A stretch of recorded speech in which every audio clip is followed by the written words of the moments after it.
কিন্তু আমার কাছে সবচেয়ে বড় দোষের হচ্ছে এই যারা দর্শক তাদের উপর। আমি বলছি এই বিষয় নিয়ে আমার মতামত রাখবো। ঠিক আছে, ধন্যবাদ প্রসন্দা। Thank you. ওকে।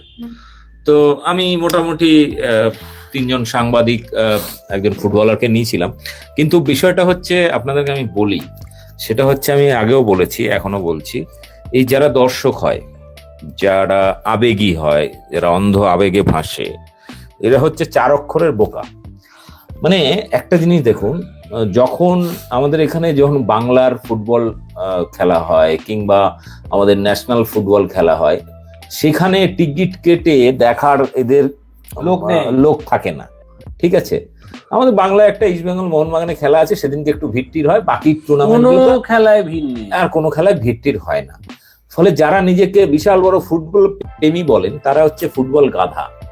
ঠিক আছে, তারা ফুটবল গাধা, একটা অন্ধ ভক্ত, নিজেকে বিশাল বড় অন্ধ ভক্ত, জার্সি পড়বেন, এর নামে ওর নামে ওর ছবি দেওয়া। তো বিষয়টা হচ্ছে যে এই অন্ধ ভক্তদের কারবারটা আপনি বুঝুন।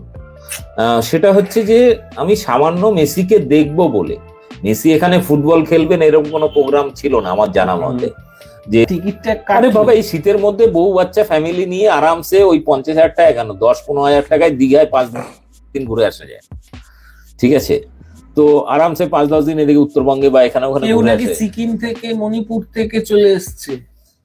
তো যাই হোক, অন্ধ ভক্তদের সাথে এটাই ঘটে, এই বিশ্বাসঘাতকতা ঘটে। আসছে দিন করে যেমন অন্ধ ভক্তদের পদ মেরে যাচ্ছে নরেন্দ্র মোদী গত 10 বছর ধরে। আয়োজক সংস্থা, এটা কোনো সরকারি প্রোগ্রাম ছিল না। অতিথি হিসাবে এখানে কি অরূপ বিশ্বাস ছিল, আরো কে সব ছিল দিল, ক্রীড়ামন্ত্রী হিসেবে অরূপ বিশ্বাস ছিল।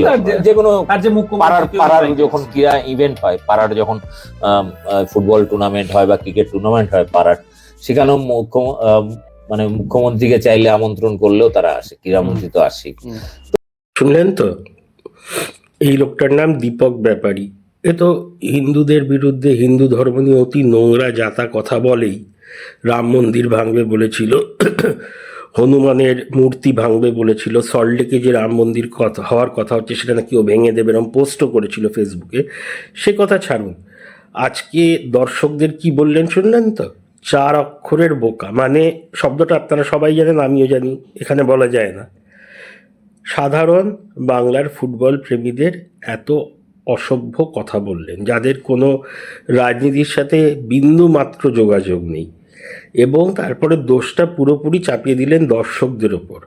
আবার এমনও আপনারা শুনলেন যে এইসব ফুটবল দেখার কি দরকার, এদের অন্ধভক্ত, আবার এর মধ্যে মোদিকেও জুড়িয়ে দিলেন।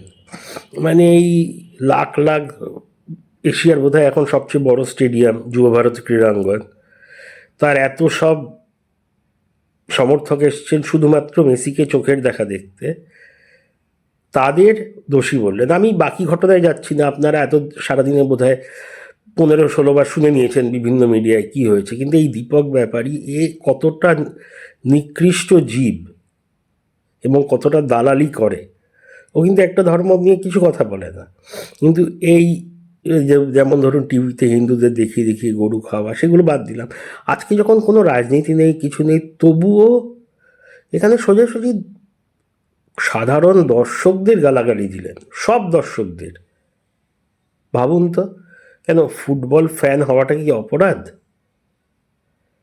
মানে আমি তাজ্জব বনে যাচ্ছি এর দুঃসাহসে। আর এ পুরো সমর্থন পাচ্ছে কারুর, নয়তো এত বার বাড়তো না। ধন্যবাদ, মতামত জানাবেন।